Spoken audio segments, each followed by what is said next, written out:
Welcome to this week's legislative report. Debate this week focused on adjustments to the state's biennial budget and expenditures of federal ARPA funds. The budget bills will be scheduled for the final round of debate next week. They must be passed by Wednesday, the 50th day of the 60-day session. The ARPA bills will be scheduled for second round debate next week. Much of the discussion on the budget and ARPA bills focused on prison overcrowding and funding for development in North and South Omaha. Today, the legislature debated a package of tax cuts on select file. The underlying bill, which is LB 825, proposed shortening the time to phase in an exemption from income taxes on Social Security income. Last year, the legislature adopted a bill that would phase out the taxes over a 5-year period. This year's bill would shorten that to a 4-year phase out.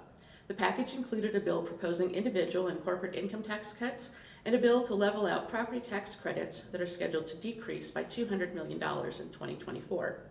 Another provision copied the refundable income tax credit that's currently available for property taxes paid for schools and applied the concept to property taxes paid to support community colleges.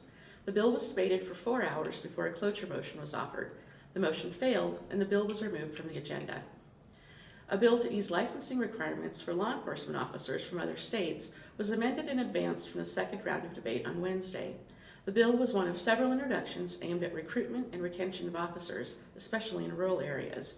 It would require applicants for law enforcement licenses from other states to meet the same admission requirements as applicants to the Nebraska Law Enforcement Training Academy, as well as providing proof of successful completion of a training program equivalent to the academy. Applicants would need to pass reciprocity and physical fitness tests. The reciprocity test would be offered at least once a month.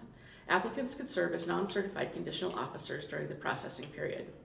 The bill was amended to include up to $5 million in state funding for retention payments and hiring bonuses.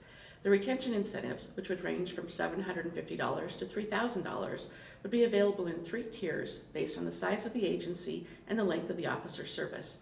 Agencies could apply to the Crime Commission for grants for hiring bonuses. The appropriation would terminate in 2028.